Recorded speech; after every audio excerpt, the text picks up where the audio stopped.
Hi guys, welcome to my channel. ഇന്ന് ഞങ്ങളുടെ engagement anniversary ആണ് കേട്ടോ. സോ നമ്മൾ അമ്പലത്തിൽ പോകാമെന്ന് വിചാരിച്ചു. മലപ്പുറം ശ്രീ ത്രിപുരാന്തക ക്ഷേത്രത്തിലാണ് ഞങ്ങൾ പോകാൻ പ്ലാൻ ചെയ്തത്. നല്ലൊരു അന്തരീക്ഷമുള്ള ഒരു അമ്പലമായിരുന്നു കേട്ടോ അത്. വഴിപാടുകളും കാര്യങ്ങളൊക്കെ കഴിഞ്ഞ് നമ്മൾ അതിനുള്ള ഷീറ്റും കാര്യങ്ങളൊക്കെ കൊടുത്ത് തൊഴുത് പ്രദർശനമൊക്കെ കഴിഞ്ഞു. വലിയൊരു ക്ഷേത്രക്കെട്ട് ആയതുകൊണ്ട് തന്നെ അത്യാവശ്യം പ്രദർശനം ചെയ്യാനും കാണാനും ഇവിടെ ഉണ്ട് കേട്ടോ. അങ്ങനെ ഞങ്ങൾ മൊത്തത്തിൽ തൊഴുത് പ്രസാദമൊക്കെ വാങ്ങി കുറച്ച് ഫോട്ടോസും കാര്യങ്ങളൊക്കെ എടുത്തു. ശേഷം ഞങ്ങൾ കുറച്ച് പച്ചക്കറികളൊക്കെ വാങ്ങി. സാധാരണ നമ്മൾ മസാല ദോശ നെയ്റോസ്റ്റൊക്കെ അല്ലേ കഴിക്കാറ്. ഇന്ന് ഞങ്ങൾ അതൊന്ന് മാറ്റി പിടിച്ചു. പൊറാട്ടയും ബീഫും ആക്കി. നമ്മൾ മാർക്കറ്റിന്റെ ഉള്ളിൽ തന്നെ ചെറിയൊരു ഹോട്ടൽ ഉണ്ട്, അവിടെ നിന്നായിരുന്നു. അടിപൊളി ടേസ്റ്റ് ആയിരുന്നു കേട്ടോ. പിന്നെ വീട്ടിലെത്തിയതിനു ശേഷം ക്ലീനിങ് പരിപാടിയിലേക്ക് തുടങ്ങി.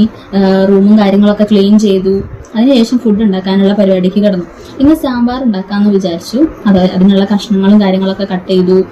അതിന്റെ പരിപാടിയൊക്കെ നോക്കി. പിന്നെ നമ്മൾ പപ്പടം കാര്യങ്ങളൊക്കെ കാച്ചി കുറച്ച് സമയം പിടിച്ചു കേട്ടോ ഫുഡും കാര്യങ്ങളൊക്കെ ഉണ്ടാക്കി വരുമ്പോൾ. ശേഷം ഞാൻ വർക്കിന്റെ കുറച്ച് റെഫറൻസും കാര്യങ്ങളൊക്കെ നോക്കാനുണ്ടായിരുന്നു, അതൊക്കെ ചെയ്തു. പിന്നെ ഫുഡും കാര്യങ്ങളൊക്കെ സെറ്റ് ചെയ്ത് കഴിക്കാനിരുന്നു. ഉപ്പേരിയും അച്ചാറും പത്തി പൊരിച്ചതും സാമ്പാറും പപ്പടമൊക്കെ കൂട്ടി ഒരു പിടി പിടിച്ചു. ഞാൻ ഉണ്ടാക്കിയത് കൊണ്ട് പറയാല്ല കേട്ടോ, നല്ല രസമുണ്ടായിരുന്നു ഗായ്സ്. അങ്ങനെ അമ്മ വന്നു കുറച്ചേരം സംസാരിച്ചു. ചെടികളായിരുന്നു ടോപ്പിക്. നിങ്ങളെ വീട്ടിലും ചെടികളൊക്കെ വളർത്താറില്ലേ ഗായ്സ്? പിന്നെ ഇതിലൂടെ ഓടി കളിക്കുന്നത് വേറെ ആരുമല്ല കേട്ടോ, ഞങ്ങളുടെ പൂച്ചകളാണ്. അപ്പോൾ ഗായ്സ് സന്ധ്യയായി, വിളക്കൊക്കെ കത്തിച്ച് പ്രാർത്ഥിച്ചു. ഇന്നത്തെ വീഡിയോ ഇത്രയേ ഉള്ളൂ കേട്ടോ ഗായ്സ്. നെക്സ്റ്റ് വീഡിയോയിൽ കാണാം. Take care, by.